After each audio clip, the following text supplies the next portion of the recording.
Hop, allez, c'est parti pour les favoris d'été 2024. Pareil que les vidéos précédentes dans les catégories livres, BD, films, séries, jeux vidéo et musique. Puis on commence sans plus tarder par les livres, puisqu'il y en a pas mal finalement. Tout d'abord pour les livres, on va commencer sans plus tarder par un grand classique. Le Petit Prince, voilà, de Saint-Exupéry. Je l'avais déjà lu en fait au collège, mais j'avais complètement oublié son existence jusqu'à ce que je le retrouve en fait en brocante, enfin en vide-grenier. Et du coup, je me le suis pris et je me suis dit pourquoi pas le relire. Et j'avais oublié en fait que l'histoire est super triste en fait. C'est un grand classique qui finalement vaut le coup, hein. Je comprends parfaitement pourquoi est-ce qu'il est aussi reconnu. Le message universel qui est passé à travers cette histoire est juste incroyable. Les illustrations qui l'accompagnent sont plutôt cool. Donc en soi, oui, j'ai beaucoup aimé cette lecture. Du coup, redécouvrir en tout cas les aventures du Petit Prince. Et justement, suite à la relecture, en fait, je me suis re-regardé le dessin animé qui était... je sais plus en quelle année qu'il était sorti au cinéma, sûrement 2016, 2015, 2016, je ne sais plus. Je parle pas de la série TV, mais du dessin animé, du film d'animation qui était sorti au cinéma. Parce que le dessin animé, c'est autre chose. Toujours est-il que du coup, ça m'a fait plaisir de le relire. J'avais oublié que c'était triste par moments. L'écriture est assez claire, ça respire en fait. Enfin, on a le temps de bien assimiler les propos qui sont évoqués dedans. Donc vraiment une lecture sans prise de tête. Si je devais mettre une note c'est clairement un 20 en fait, parce qu'il n'y a rien à redire, tout est bien. Donc voilà, premier livre de cet été. Et on peut tout de suite poursuivre avec quelque chose de complètement différent. Il s'agit de L'examen de Richard Matheson, oui, Matheson, je pense. Donc voilà, c'est une petite nouvelle dystopique de chez Le Passager clandestin. Voilà, ça fait plusieurs fois déjà que je lis ces petites nouvelles. C'est tout court, ça se lit en à peine 30 minutes. Et pour autant, ce qui est évoqué dans ces nouvelles, c'est des critiques à la fois de notre société et de notre façon de voir le monde. Enfin, c'est de la dystopie, quoi. C'est des critiques de la société. Pour celui-ci, je vous lis le petit résumé. En 1954, Richard Matheson imagine une société qui régule le vieillissement de la population. Donc tout est dit en fait dans le résumé. C'est une société où tous les 5 ans, les gens passent un examen médical, psychologique, la totale. En fonction des résultats de leurs examens, on les juge s'ils sont aptes ou non à continuer d'exister dans la société.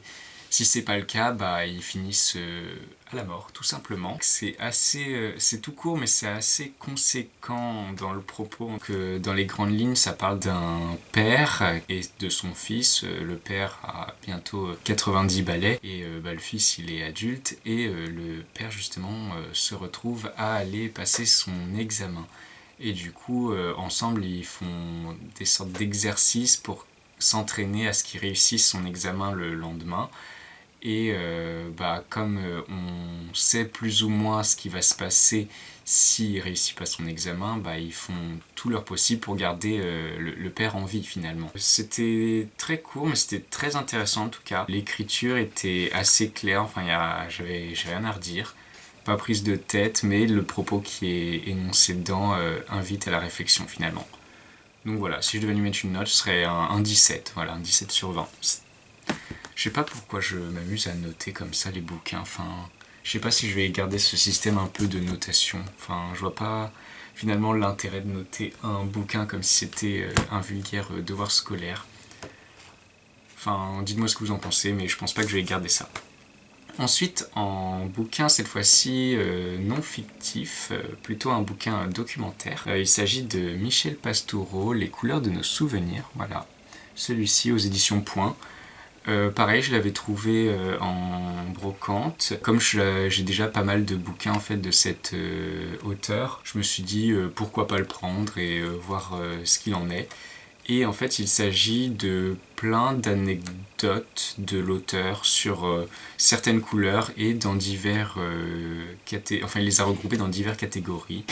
Par exemple dans la mode, dans le sport, dans le vêtement, dans les loisirs, dans la société, enfin voilà, la vie quotidienne. Donc il a regroupé tout plein de petites anecdotes chromatiques qui lui sont propres, ou non d'ailleurs. C'est vraiment documentaire, c'est nous expliquer pourquoi est-ce qu'on utilise telle expression pour qualifier telle couleur, pourquoi tels objets étaient de cette couleur-là et qu'aujourd'hui c'est plus le cas. C'est un regroupement de petits articles voilà, qui tiennent sur 2-3 pages et qui sont vraiment plutôt intéressants à lire.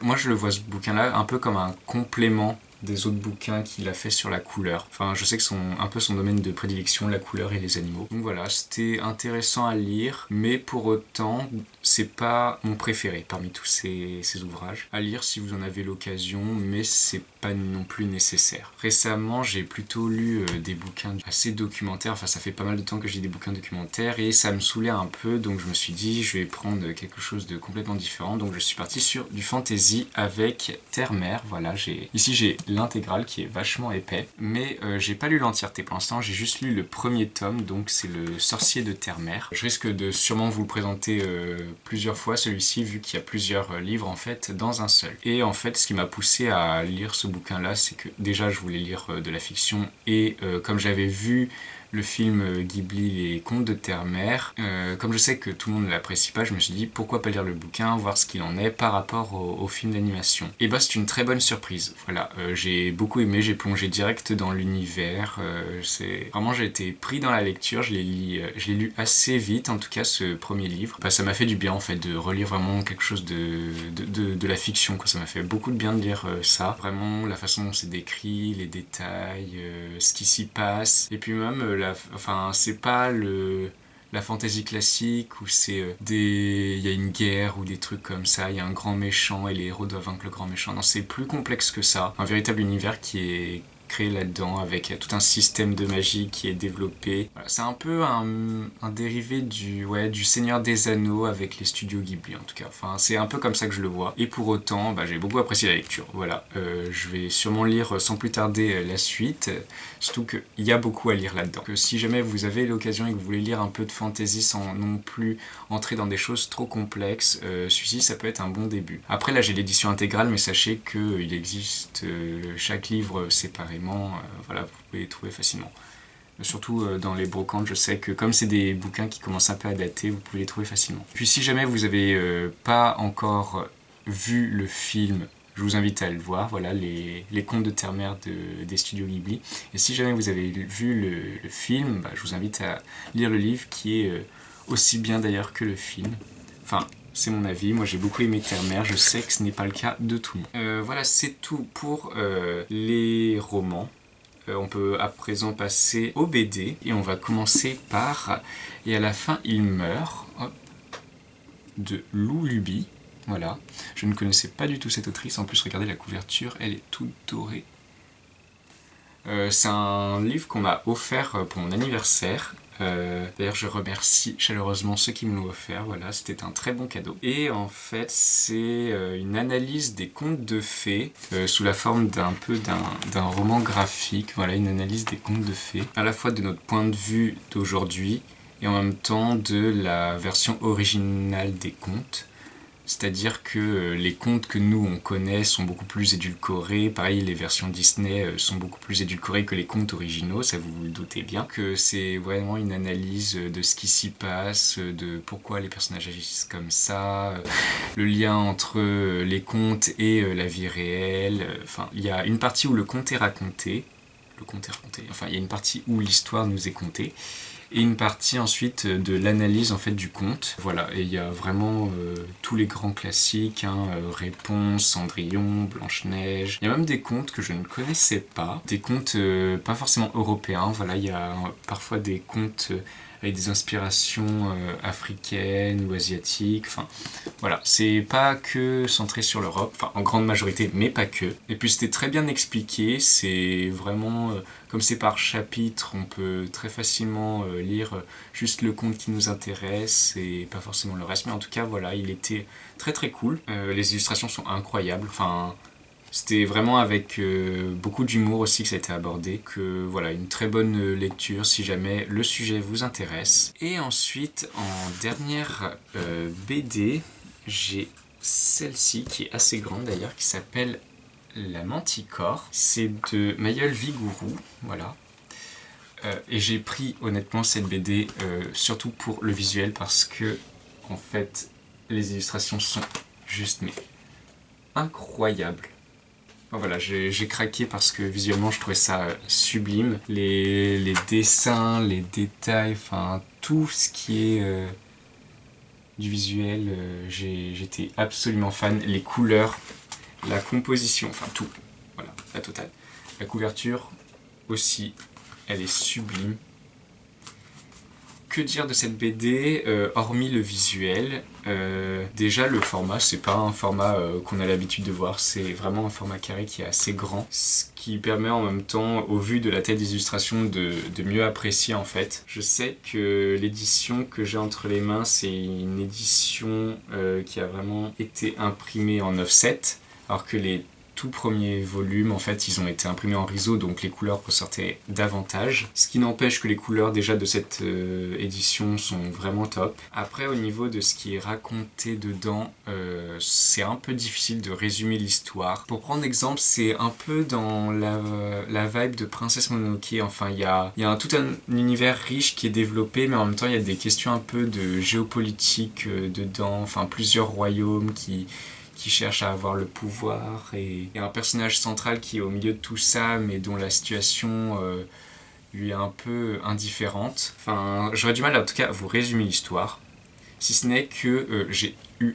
au début un peu de mal à rentrer dedans. J'ai pas tout suivi qui était quel personnage, leurs relations et tout. J'ai un peu du mal à rentrer dans ces éléments-là. Pour autant, le visuel du coup m'a beaucoup aidé. Voilà, c'est vraiment le visuel qui m'a aidé à comprendre tous les éléments, ce qui s'y passait. Et puis bah, voilà, franchement, j'ai pas été déçu de cette lecture, même si c'était un peu difficile d'y rentrer dedans. Voilà, c'est un peu le point négatif que j'ai pu trouver, que j'ai eu un peu de mal par exemple à savoir où lire, vu qu'en fait quand on regarde plus en détail par exemple une planche, c'est pas comme dans la BD classique où chaque bulle est reliée à la bulle suivante et on a un parfait cheminement en fait entre les dialogues.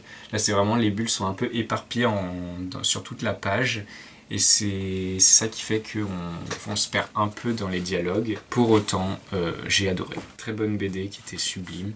Et qui, en plus de ça, l'auteur, quand elle l'a fait, cette BD, c'était son projet de diplôme, voilà. C'est juste mentionné à la fin de l'édition. Mais enfin voilà, si ça vous intéresse, voilà, La Manticore aux éditions Quintal. Ensuite, on peut à présent passer au film, puisque les mangas, en fait, ça fait longtemps que j'en ai pas lu, donc la catégorie manga se réduit et voire presque inexistante. Donc on peut tout de suite passer au film. Pour ce qui est des films, j'ai ma petite liste juste ici, mais j'en ai vu beaucoup. J'ai quand même dû faire une sélection. Donc on peut commencer tout de suite par citer Maxine, que j'ai eu l'immense occasion de voir au cinéma. Ce qui est plutôt rare, vu que c'est un film qui a été produit par les studios A24, et honnêtement, ces studios-là, ils nous pondent mais des pépites à chaque fois. C'est les studios qui ont réalisé Hérédité, Pearl, The Green Knight aussi. Enfin, ils ont fait plein de films qui sont visuellement incroyables. Ils ont fait aussi Everything Everywhere All at Once, qui a remporté plusieurs Oscars.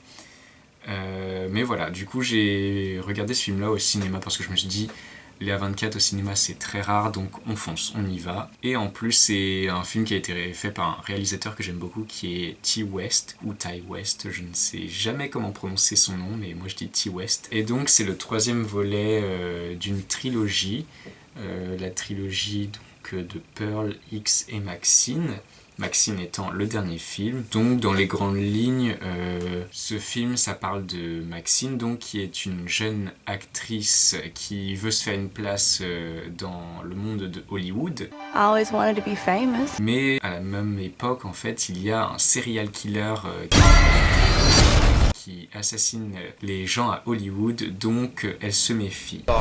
Mais en même temps elle cherche à se faire une place.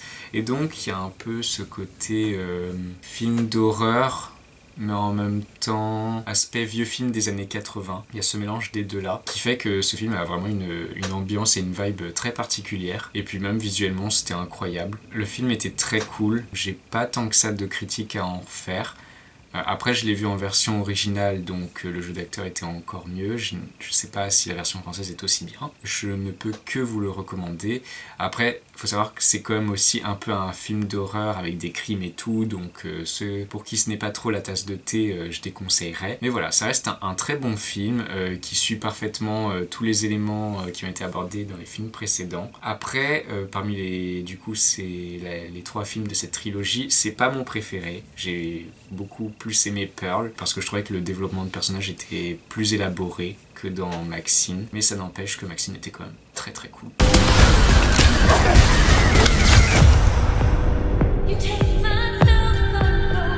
Donc voilà, je recommande. Ensuite, un deuxième film que je peux recommander, c'est I Saw the TV Glow. En français, j'ai vu la télé briller. Je sais même pas comment il a atterri dans ma liste, si ce n'est que j'ai beaucoup aimé. Franchement, je m'y attendais pas du tout. J'ai même pas vu de bande-annonce ni rien, je savais pas à quoi m'attendre quand j'ai regardé ce film.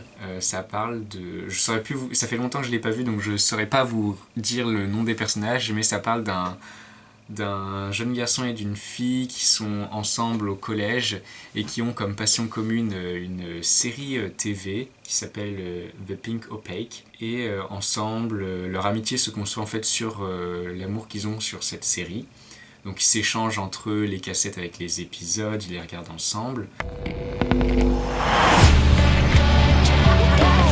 Un jour, la fille disparaît, du coup ce garçon se retrouve seul, il a plus accès aux épisodes vu que c'est elle qui lui faisait les copies, et en fait il y a toute cette relation entre les deux personnages, la série, et en même temps en fait à partir du moment où cette fille disparaît, les choses commencent à devenir étranges.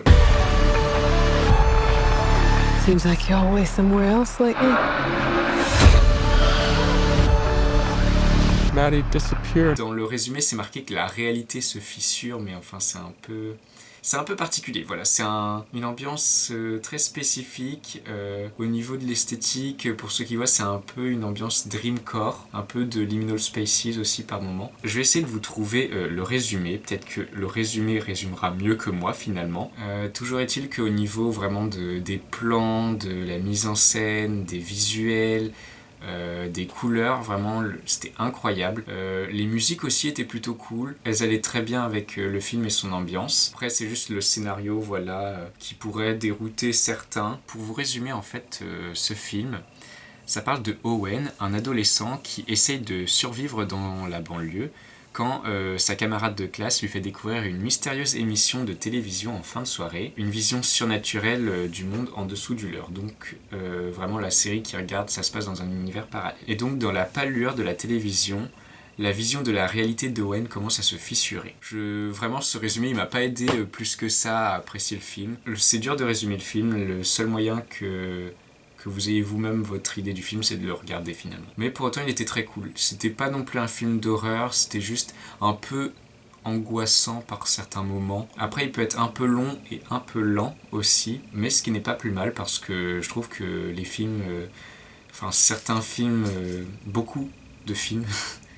beaucoup de films ont tendance des fois à aller beaucoup trop vite, à mettre plein de flashs, de peps et tout, pour essayer de faire en sorte qu'on les aime davantage, ce qui n'est pas forcément le cas. Des fois un film qui va lentement nous aide mieux à comprendre ce qu'il essaye de nous faire passer comme message. Le fait que le film aille lentement, je l'ai beaucoup plus apprécié. Ensuite, on peut passer aux séries, enfin une série en particulier et encore à une saison. Je regarde de temps en temps, enfin je regarde tout court la série La Petite Mort. J'ai regardé les 2 premières saisons. Pour ceux qui ne connaissent pas, c'est une série d'animation sur France TV qui parle donc de Petite Mort, qui fait sa vie, qui se fait des amis mais qui pour autant c'est quand même la mort, tu vois, donc c'est pas rien. Et en fait c'est un peu une série où on voit les tranches de vie en fait, la vie de la petite mort et on suit ses aventures finalement. Récemment j'ai regardé la dernière saison qui est sortie, la saison 3, qui pour autant c'était avec des nouveaux personnages, voilà, une nouvelle famille de morts. Vraiment les sujets qui ont été abordés dans cette 3e saison sont, je trouve, beaucoup plus poussés que dans les 2 premières saisons. Ça parle de violence domestique, de trouver qui on est, sa sexualité, tout ça. Enfin, il y avait beaucoup d'éléments plus contemporains, je trouve, qui étaient abordés dans cette 3e saison. Je garde quand même un meilleur souvenir des 2 premières saisons, mais le fait que la 3e saison aborde des sujets beaucoup plus graves, ça fait qu'on réfléchit plus sur la 3e saison que sur les 2 premières. Je peux que vous conseiller, voilà, les épisodes sont vraiment très courts, ça dure 8-10 minutes, l'animation est vraiment top. C'est mignon, mais en même temps, voilà, ça parle de la mort quand même, donc ça aborde des sujets difficiles à travers de l'animation, c'est de l'animation en 2D, avec des sujets difficiles mais en même temps un ton d'humour, voilà. Je sais qu'à la base cette série, avant d'être une série, c'était une bande dessinée, mais voilà, je ne peux que vous recommander cette série et plus particulièrement la saison 3 du coup. Enfin, en jeu vidéo, c'est un jeu auquel je joue quasiment chaque fin d'été. Entre la fin d'été et le début de l'automne, c'est un jeu auquel j'aime beaucoup jouer qui est sur Switch, qui s'appelle Neversong. Donc c'est un jeu vidéo indépendant qui a été réalisé par Thomas Brush. C'est son 2e jeu, je ne sais plus exactement, mais je sais qu'il a déjà sorti un premier jeu qui s'appelait Pinstripe, qui a d'ailleurs été très cool. Donc Neversong, c'est un jeu que j'aime bien jouer vraiment fin d'été, début automne, parce que visuellement c'est complètement dans cet univers-là, dans cette ambiance-ci. C'est un jeu qui se passe du coup pendant le coma de notre personnage principal. Du coup en fait tout le jeu c'est que des éléments de souvenirs de notre personnage. Et en fait, on doit essayer de retrouver notre ami et surtout aussi de se réveiller de notre coma finalement. C'est un jeu de plateforme assez classique. Le gameplay n'est pas non plus extraordinaire, mais ce qui fait, je trouve, la force de ce jeu, c'est surtout l'histoire, les musiques, les visuels qui sont vraiment top. Et je pense que c'est surtout l'histoire qui m'a fait accrocher à ce jeu.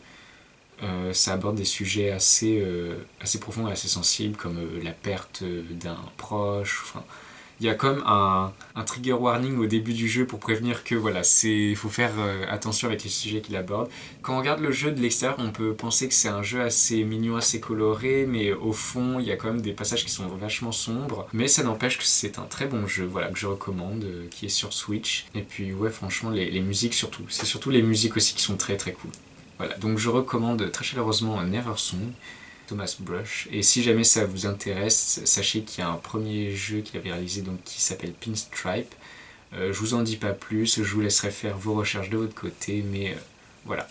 Ensuite, on peut passer à la dernière catégorie, il s'agit des musiques. Je peux vous présenter 2 albums que je vais juste récupérer. A few moments later. C'est des albums que j'ai pu me procurer en vinyle, même si vous les trouvez facilement maintenant sur YouTube ou en CD. Donc le tout premier, il s'agit du 5e album de Caravan Palace, qui s'appelle Gangbuster Melody Club. J'avais écouté du coup tout d'abord leur musique sur YouTube et franchement j'avais accroché, enfin j'aime beaucoup ce groupe. J'ai quasiment tous leurs albums, il m'en manque juste un. Mais dès que j'ai su qu'ils sortaient un nouvel album et que j'ai écouté leur musique, je me suis dit il me le faut en fait. Surtout que la couverture est vraiment super top. Donc voilà, pour ceux qui ne connaissent pas Caravan Palace, c'est un groupe d'électro swing et un peu de jazz. Mais ils ont sorti quelques tubes qui sont pas mal repris. Le plus connu d'entre eux, c'est Lone Digger, que vous aurez sûrement déjà entendu, ne serait-ce que dans un film ou dans une pub. Enfin, elle passe un peu partout. Avec cette musique que je pense beaucoup de gens ont découvert Caravan Palace. Et donc je me suis procuré quasiment tous leurs albums et celui-ci est vraiment très très cool. Ça revient un peu du jazz contemporain, plutôt du jazz contemporain que de l'électro swing pour le coup. Et puis je trouve que cet album, il est moins énergique, il est beaucoup plus contemplatif, beaucoup plus lent, mais ça n'empêche que ça reste quand même de la bonne musique, du bon jazz. Je vous laisse le plaisir d'aller écouter ça sur YouTube. Ensuite, le deuxième album que je me suis procuré, cette fois-ci, c'est pas du tout du jazz, c'est du classique et plus particulièrement de la bande originale puisqu'il s'agit de Joe Hisaishi, A Symphonic Celebration. Donc ici on a un peu c'est des musiques des studios Ghibli. Donc voilà. J'avais eu l'occasion du coup d'aller au concert de Joe Hisaishi qui s'était déroulé en avril à Paris La Défense Arena. Donc vraiment ce concert était incroyable. Je voulais me procurer le vinyle mais quand j'ai vu les prix des vinyles le jour du concert c'était beaucoup trop cher pour moi. Je me suis dit je trouverai moins cher plus tard.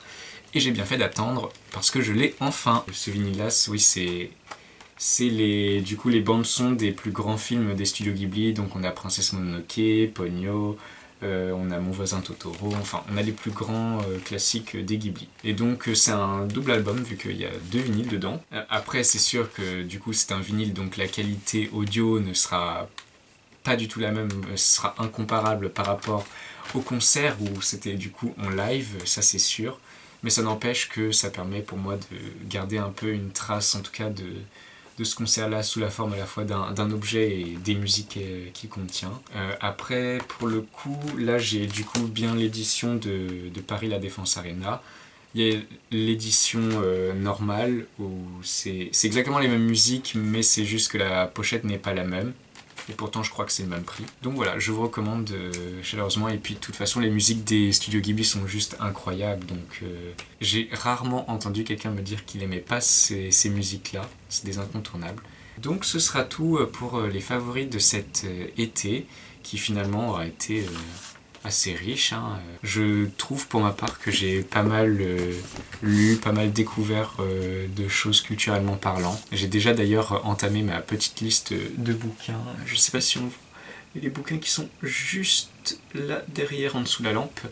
Ma liste pour l'automne, donc on se retrouvera très prochainement pour les favoris de l'automne 2024.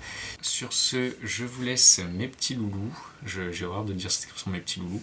Si vous avez aimé, vous faites comme d'habitude, vous laissez un commentaire, un like, etc. Ça fera toujours plaisir et surtout n'hésitez pas aussi vous à partager ce que vous avez découvert, lu, aimé pendant votre été 2024. Ça me fera toujours plaisir de voir un petit peu ce que vous recommandez. Puis je trouve ça même intéressant qu'on s'échange comme ça, ce que chacun découvre à chaque saison. Ça permet aussi de faire un point. Après, même si moi je réalise ces vidéos un peu pour garder une trace plutôt juste pour moi, je me permets juste de les partager à bon entendeur finalement. Donc voilà, si ça vous a plu, n'hésitez pas à me le faire savoir et puis on se retrouve pour les favoris d'automne. Allez, à la prochaine!